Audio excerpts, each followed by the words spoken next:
of the Almighty, the Compassionate, the Merciful. Again, today we shall be speaking about a rather important feature of calculus, or one of paramount importance. This concept actually concerns the what we call the composite function. It is either called the composite function, or we call it function of a function. In fact, this concept does not only belong to mathematics, but one can encounter it actually and meet it in many other situations, like even in engineering itself. In this lecture, we shall be focusing on some aspect like the composite function in engineering and whether does it exist or not. Because in engineering also we meet a situation where we have two consecutive operations. And then the existence of a composite function, when do they exist? Later, how do we construct composite functions? And we shall give some examples as well. Now, for composite functions or operation, we could call it. It's a kind of two operations that are actually done consecutively. In other words, one in sequence to the other, one after the other. For example, if you have, for example, an electrical model, usually when you receive a signal, your radio, for example, or television, you usually have two devices working not simultaneously, but consecutively, one after the other. The first one we call it, for example, tuner. You tune your tuner in order to receive a special signal. You are to choose some signal, so you choose your signal, and then this signal enters into an amplifier to be amplified. So actually what you have, a tuner, then an amplifier. This is an electrical model. Also, you may encounter it in mechanical model. For example, you have a machine which produces textile, for example. You have fibers, for example, entering into the first machine, G, and then it's transformed into filaments, and this filaments is fed into the second machine, which produced a textile, trousers, garments, etc. And you realize here that usually they have to be ordered in this manner. Usually you don't have a textile machine and then a machine which transforms fibers into filaments. Usually they come into the same sequence. For example, you produce cars and you sell these cars. So for example, you have the machine which produces cars. You have here raw materials, and then the cars comes out, and then for example you sell the cars. You have another office or another organization which sell the car or exports the car. So you have to produce the car and then to export them. Same thing when it comes to mathematics, then you have two functions. In mathematics, it's more flexible. You can have two functions, f and j, and then, for example, j comes first and then f. This usually we call here j the inner function and f the outer function. In other words, g works first and then comes f. So if g works first and then can f, you introduce x into the calculator to calculate 3x minus 2. Then what is you, instead of getting here x, you substitute instead of x 3x minus 2. So in fact, this is the solution of the problem. F we call f circular j. In other words, f of g of x. This is the inner function. First you calculate j, and then instead of feeding x into the machine f, you feed j of x in all to the machine f. So all you have to do is that the f of x is equal to x squared minus 4. So instead of x in f of x, you let 3x minus 2 instead in the machine f to get f of g of x. Instead, if you need to calculate g of f, then f here is the inner function and g is the outer one. So all you have to do first is that you calculate f of x, which is x squared minus 4, and you feed it into the machine g to produce g of f of x, which becomes 3x squared minus 40. So in fact, as if you have a calculator, and this calculator you do two operations simultaneously. First you feed x into your calculator to produce g of x, and then later on you obtain f of g of x. It's like, for example, calculation of the square root of sine x. You choose x 30 degrees, for example, you calculate the sine, which is half, and then you take the square root of the sine. So actually you do two consecutive operations. So actually the order is important. Which comes first? J comes first here and then f, whereas here f then J. Same thing when you have, for example, two functions of the sort. F of x is equal to sine x and g of x is equal to x squared. If you want to calculate f of g of x, all you have to do is that you substitute for x squared to obtain sine of x squared. On the contrary, suppose you wish to calculate g of f of x. It means simply that you first calculate f of x, then the input to g becomes sine x. So in fact, you get sine of x to the square. You realize directly here what? You realize that these two functions exist. In other words, there is no possibility of failure. The possibility of failure comes from the fact that you may not be able to calculate f of g of x. How would you not be able to calculate f of g of x? You always can do this, whether for f of circular j or j circular f. Why? Because x squared, there is no one single value of x to which you cannot calculate x squared. And this value of x squared, there is no such x squared which you couldn't calculate sine of x. So in fact, what we say this in mathematics, to make it briefly, the range of g of x, which is x squared, falls always into the domain of the sine, if you wish to calculate f of g of x, because x squared, the range from 0 to infinity, and in fact, this lies into the domain of sine x, which is r. And same thing happens for g of f of x. Sine x is from -1 to 1, and any value from -1 to 1, you can calculate x squared. The problem, actually, this is not so always. I mean, sometimes you have a difficulty. For example, suppose you have a situation like this. F of x equals square root of x and g of x equal minus x squared minus 1. Can you calculate f of g of x? Indeed not. Why? Why is not possible here? Because minus x squared minus 1 is a negative quantity. So can you calculate the square root of a negative quantity? Indeed you can if you allow your function to be a complex function. But if your function is to be a real function, you allow only codomain, real codomain for functions. In other words, you only admit in your course a real function, and therefore you cannot calculate the square root of a negative number. In which case, what we say here, we say it directly that the range of the first function, we see g. Here, this is the range of the first function. This is g of x. The g of x, the range of g of x starts from minus infinity till minus 1. This is the closed interval from minus infinity to minus 1. This is the range of g. So the range of g, in fact, does not lie into the domain of f, because the domain of f are those positive values only, and here g of x is negative. And in which case, f circular j, this composite function does not exist. Actually, we can give a practical example to this. Suppose, for example, you want to produce textile, for example, cotton textile. And you have here you have your fibers, and you have a linen entering here. So you get, for example, filament of linen. But your second machine, this machine work on linen, yet this machine work on cotton.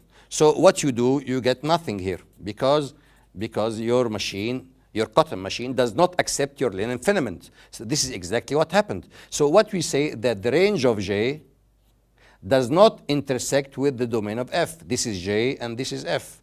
So in fact, because they do not intersect, in other words, there is nothing in common, you would not be able to produce anything as a composite. This is your factory. Your factory has got a mistake. It has two machines that cannot be consecutively applied to one another. You cannot have a line of production here because you have something which is not, the output of the first one does not fit into the input of the other one.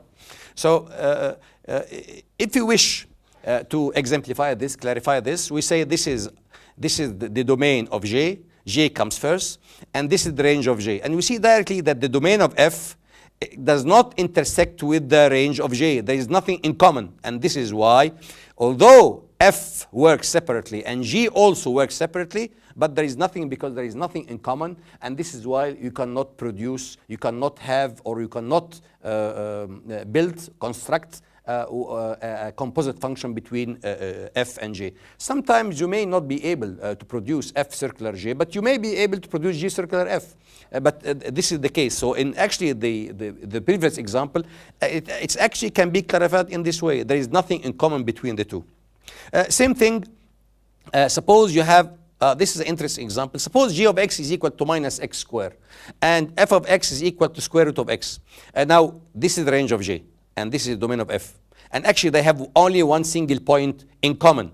And therefore, in this case, actually, there is a function of composite function between f and j. But this function, unfortunately, it works only at one point. In other words, there is one single order pair at which x is 0. So actually, if you wish to calculate the square root, the square root of minus x squared, it yet exists, but only for a single value x equal 0.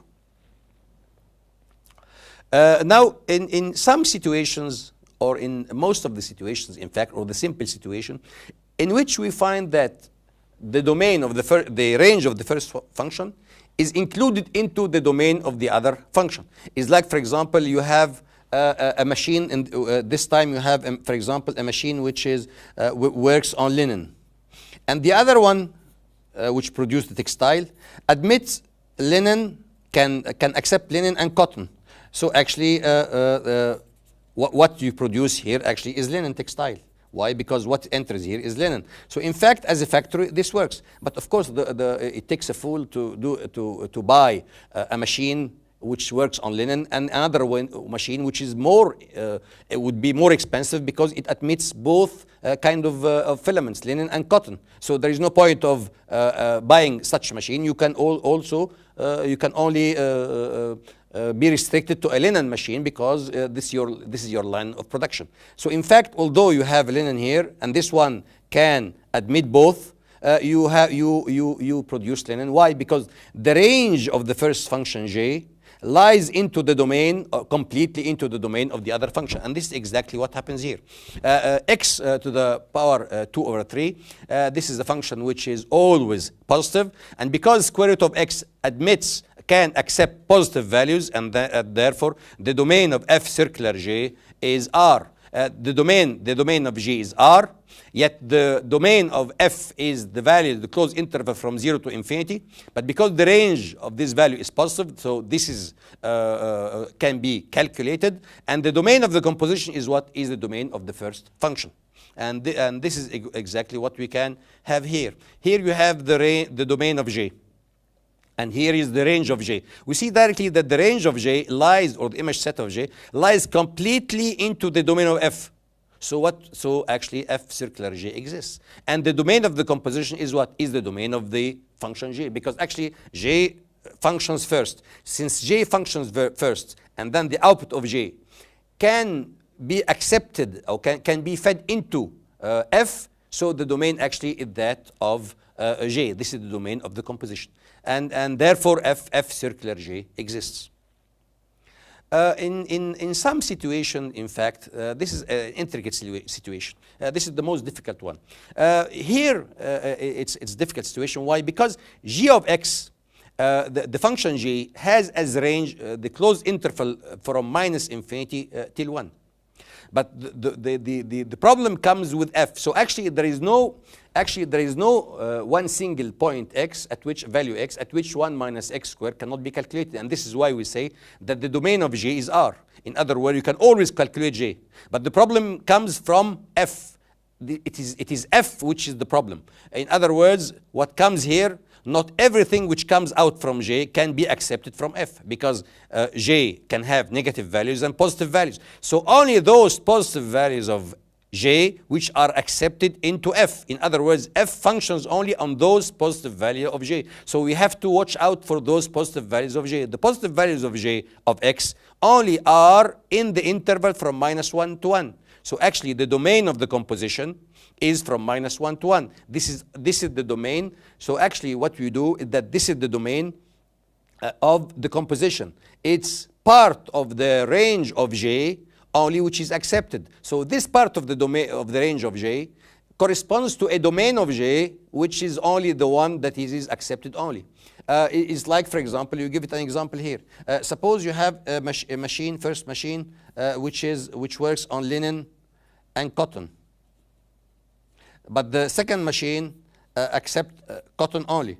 So actually, although the first machine as a factory, although the first machine works on either fibers, if both fibers enter here, only the second machine accepts the cotton filaments and rejects the linen one. So actually, there is no point of having two machines of different nature like this.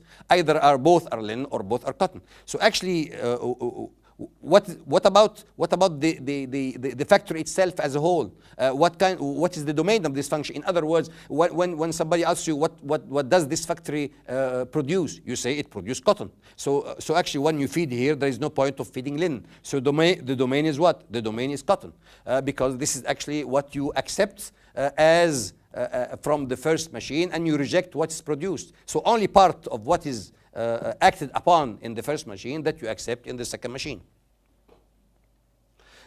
In order to exemplify this, here you have, this is the domain of J. The whole circle is the domain of J. Yet this is the range of J. And this other circle is the domain of F. So actually, this is the what? This is the intersection between the range of J and the domain of F. So only that part of the intersection of the domain of J of F and the range of J, which can be accepted into F.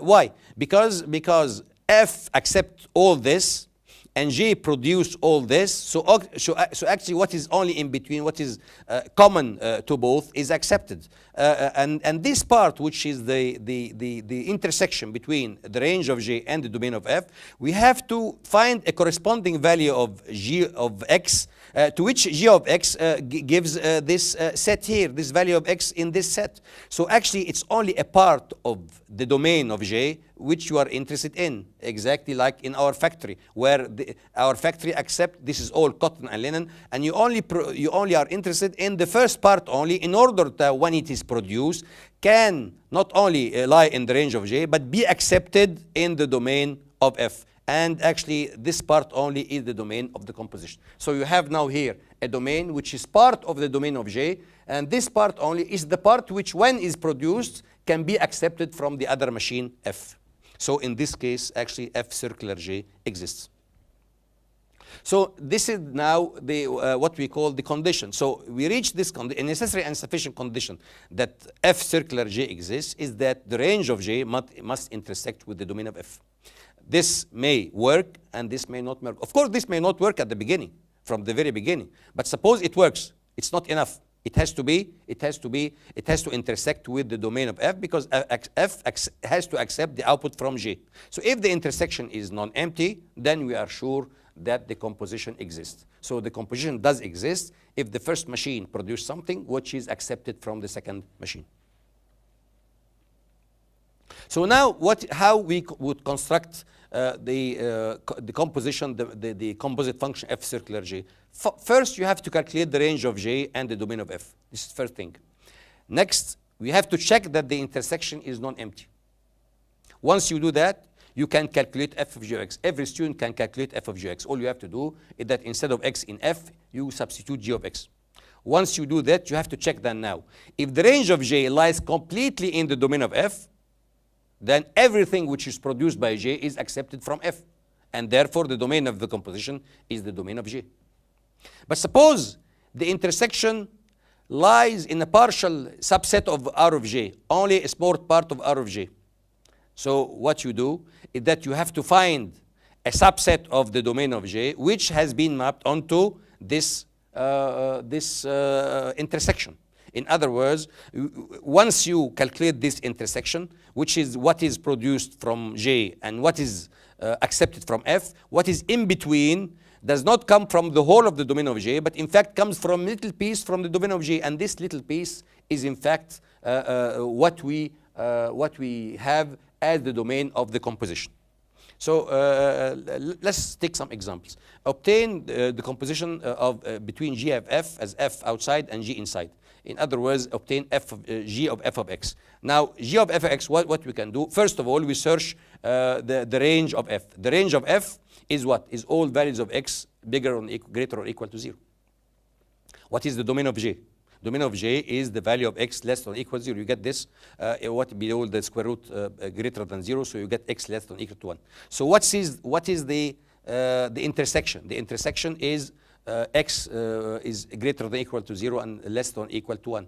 So what we do now, which comes first, G or F f comes first. So we have to find in f, f is what? Is modulus x, f of x. So we have to find a part of the domain of f which is mapped onto which gives a range from what? From 0 to 1. From 0 to 1, the value of modulus x, now here, the value of modulus x, this is the value of modulus x. From 0 to 1, we have as x from minus 1 to 1. So in fact, what we have here, this is actually the g of f of x. And the domain of the composition is what? Is from minus 1 to 1. Of course, on the screen here, it is very easy to draw such figure. But without drawing it, since the intersection is like this, and you know that f comes first, so you allow this as the range of j, and which corresponds in the domain of j to the part which is minus 1 to 1. Obtain f and g of h such that the composition is of this form. Sometimes, actually, they give you a function, and this function, they ask you, can you decompose this function? Yes. Suppose you have cosine square root of x squared plus 1. Where is f and g and h? These are actually a composite function 3 times, because h is equal, for example, x squared plus 1. Then you take the square root. In other words, on your calculator, what you do, in fact, on your calculator, you do 3 consecutive operations. First, you feed x to calculate x squared plus 1. Then you take the square root. What comes out, you calculate its cosine. So in fact, you are doing 3 operations. So you can choose your 3 function as follows. This is the outer function cosine x. Then it calculates the square root of what? Not x, but x squared plus 1. So this is h, this is g, and this is f. Obtain f circular j and its domain for f and x, e to the power x and g of x sine x. Here, actually, we don't notice any situation, any problem. Why? Because sine x range from minus 1 to 1 and is accepted into the domain. It lies into the domain of f. So directly, I can say it, since the range of j lies into the domain of f, then the domain of the composition is the domain of what? Of the sine, which is r. So in fact, there is no problem. F of g of x comes at e to the power sine x, and it looks like a periodic function of this sort. So here there is no problem, in fact. This is the same example, but we want to calculate g circular f. In other words, what is produced from f is fed into sine x. In fact, here also we don't find a problem. Why? Because sine x, the domain is r. So anything which comes as output from e to the power x lies in the domain of j. So in fact, here also we don't have a problem. So if we do it systematically, the range of f come first. It's all values of x which are greater than 0, because e to the power x has range greater than or equal to 0, and it lies into the domain of sine x, because this accepts everything. So in fact, I can always calculate sine e to the power x for any value x. And actually, it is also a periodic function, but with a varying period. Why? Because the exponential function is a rather quick function. Obtain g circular f if f of x is square root of x and g of x the square root of 1 minus x. Here we do it in detail. Now, the range of f, we first start by f. The range of f is from 0 to infinity. The range of j from minus infinity to 1. You get this greater or equal to 0. So what is the intersection from 0 to 1? Now, once you calculate the intersection, you have to correspond it to what? F or j? No, to f. Why? Because f comes, this is the inner function. So if you have square root of x from 0 to infinity, and you want to obtain that domain corresponding to a range from 0 to 1, it's also from 0 to 1. And once you know the domain of g circular f, all you have to do is you substitute for x, square root of x instead of x here to obtain this formula. In fact, student, instead of doing this way, calculated g circular f and f circular j, there is actually one easier method of doing this. What you do is that all you have to do, calculate g of f of x. Everybody can do it. And then you notice here the domain of this function here. The domain is what? X greater than 0. This is the first thing. And then 1 minus square root of x greater than 0. So you get x between 0 and 1. And then you try to intersect this with what? With what is inside. What's inside? from 0 to infinity. So the intersection is what? 0 to 1. This is much more simpler. And instead of carrying out this systematic way, you can do it this way. Again, this is f circular j of x if f and g are of this sort. Now, which comes first? J. So what we do, the range of j is what? The range of j is, of course, you have to actually know how to draw this. X over x plus 1. We did it last time. We say it passed by 0 at x equal to 0. There is an asymptote here, and there is also an asymptote here. So it bounds to be like this. There is no other way. So the range of j is what? Is r except what? Except 1. That's true. Is r except 1. And the domain of f comes later, is r except what? 0. So the intersection is what? The intersection of both is r except 0 and 1. Now, the intersection of this, r except 0 and 1, you have to find what? J. You have to find values of j which corresponds to r except 0 and 1. So, in fact, there are what? Here, except 0 and 1 is x equals 0 because it gets value 0. And except 1 also is value of x is equal to minus 1 because there is no corresponding value equal to 1. And this is why you have the f circular j is equal to 0 and r except 0 and minus 1. In fact, there is an easier way of doing it. All you have to do is that what? You want to f of j of x, you have 1 over x and x over x plus 1. And all you have to do, you want to substitute j into f. So you do 1 over x plus 1. And you watch out here. It's easy. You cannot divide by 0 here. So x is not equal to 0. And you cannot divide by x is equal to minus 1 here. So x cannot be equal to minus 1 directly because x cannot be equal to 0 and x cannot be equal to minus 1. This is the simplest way. And the other way also, all you have to do is to write down this. And you watch out for this. When you watch out for this, you directly have here what? X cannot be equal to 0. This is the first one. But again, you intersect this with what? With j. Where is j? Here is j.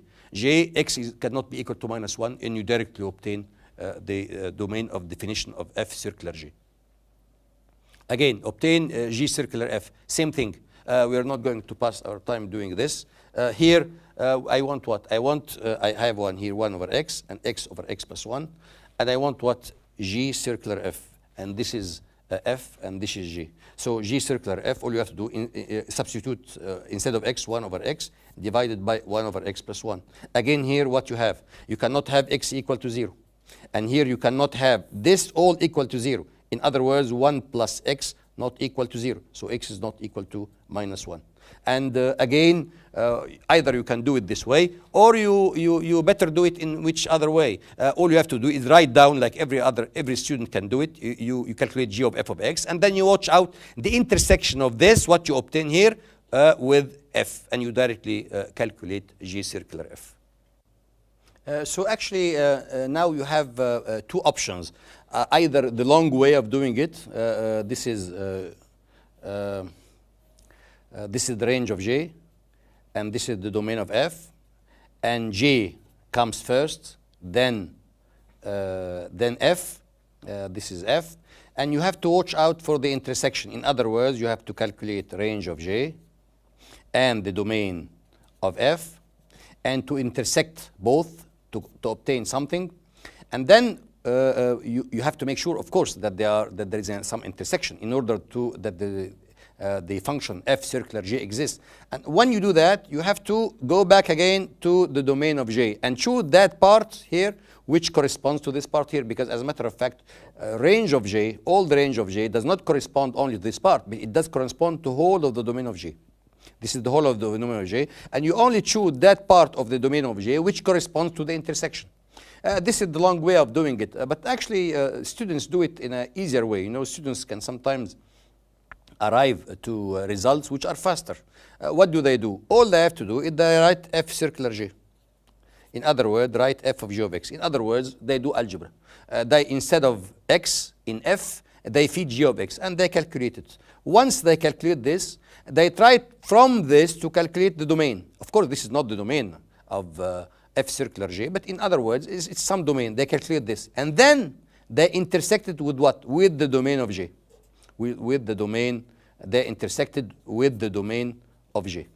So once they know, of course, all the domain of j, and they calculate f of g of x, and they intersect both, and this becomes the domain of f circular G. And actually, this is the easy way of doing it.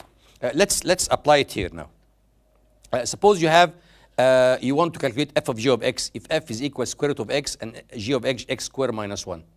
So what you do here, first, let's do it the difficult way. First, you calculate the range of j. The range of j, x squared minus 4. X squared minus 4 is what? Is like this. This is x squared minus 4. So the range comes from minus infinity till minus 4 till infinity. This is the range of j. Once you calculate the range of j and the domain of f, of course, you intersect both from 0 to infinity. And then from 0 to infinity, you watch out. How do you what does this correspond to j? We know very, very well that x squared minus 4, if you want to take the square root of x squared minus 4, so it runs from minus infinity to minus 2 and from 2 to infinity. But you can actually, what you can do is that you can check for those values of positive values, because you are going to take the square root. So it corresponds to this value here and this value here of f. Why?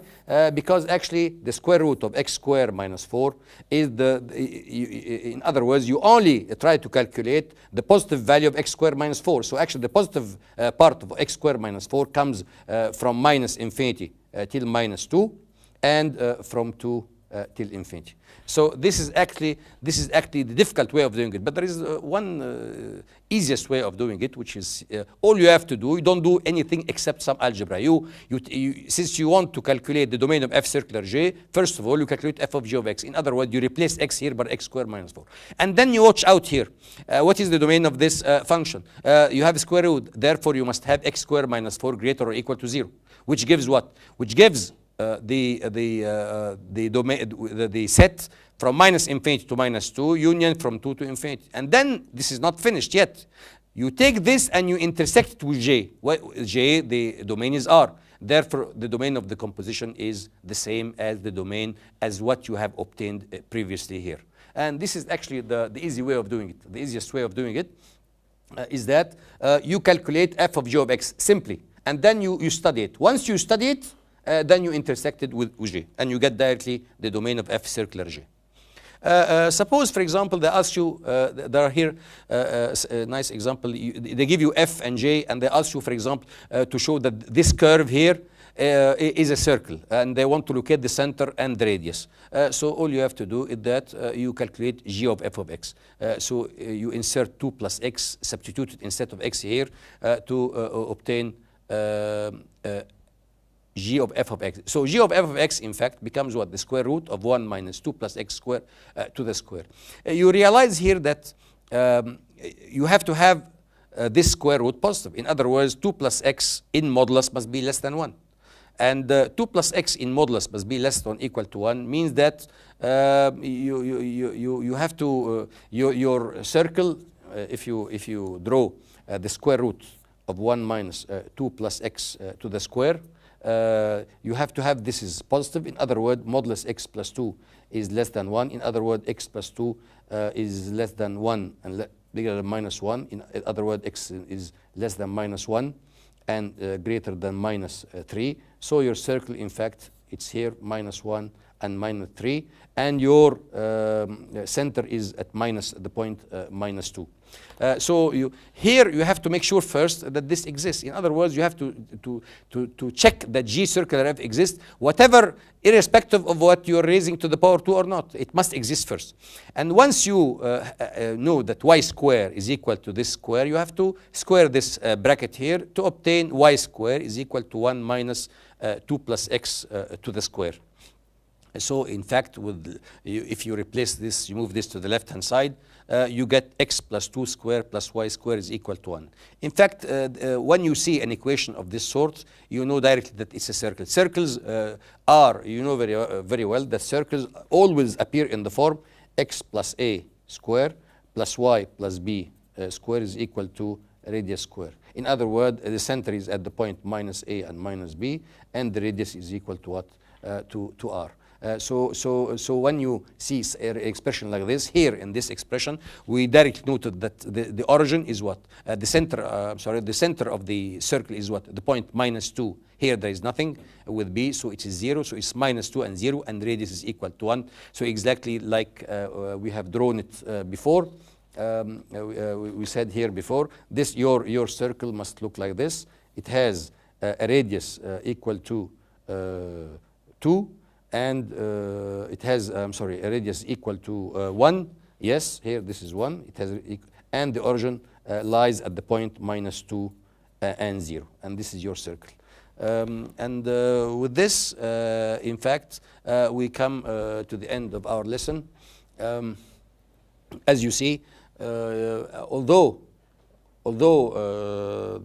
you always like to do it in a systematic way, and as we have seen, composite functions in mathematics, sometimes they resemble very much composite functions in engineering. In engineering, you have two things exactly. This is the exact philosophy of a composite function. A composite function means a situation in which two functions work consecutive, one to another, the other one. You have a machine which works, and then the output of the machine is fed into the other machine. So you have to make sure first that the first machine works, and once it works, it is not enough. The output of this machine has to be fed into the other machine. So the other machine, the second machine, must accept what is coming out of the first machine.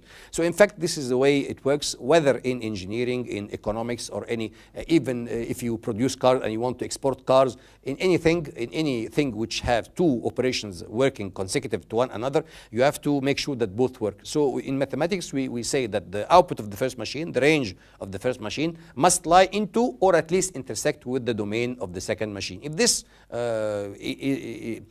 is guaranteed, then all you have to do after that is automatic, is algebra. You calculate f of g of x, and then you try to render the intersection into the domain of the first function, and choose those parts of the first function which are accepted as a total domain for the whole function.